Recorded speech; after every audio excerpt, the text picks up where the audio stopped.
দেখুন আমি চাই, আমাদের দলও চায়, আমি এখনো যে চেয়ারে আছি, দলের চেয়ারেও আছি, আমি as a chairman of all India Trinamool Congress বলছি, আমরা চাই ভোটটা শান্তিতে হোক, মানুষের অধিকার প্রয়োগ করতে দেওয়া হোক। কিন্তু বিশেষ করে কতগুলো অবজারভার নিয়ে আসা হয়েছে বিভিন্ন জায়গা থেকে এবং অনেক পুলিশ অফিসার নিয়ে আসা হয়েছে যারা বাংলাকে বোঝে না।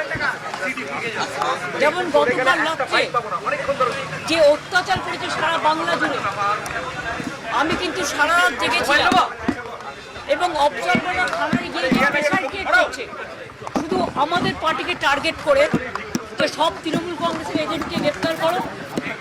ব্লক প্রেসিডেন্ট, আমার ইউথের ব্লক প্রেসিডেন্টকে সকালেও অ্যারেস্ট করেছিল, আমাকে যাদের চেতলা ইয়ে করেছিল, থানায় আমি যাইনি, ববি গিয়ে ছাড়িনি।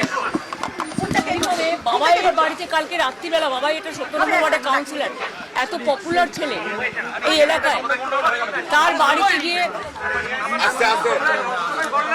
বাড়িতে গিয়ে রাত্রি 2টোর সময় CRPF force, without state police, without local police, they attacked his house.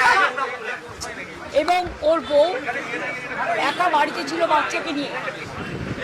ওর বউ যখন বলেছে বাবাই বাড়িতে নেই, সত্যিই ছিল না, পার্টির কাজে অন্য জায়গায় ছিল, তখন ওদের বাড়িতে লাঠি চাঠি মেরে ওর ফোন কেড়ে নিয়ে বলেছে যেন বাবাই যেন কোনো কাজ না করে।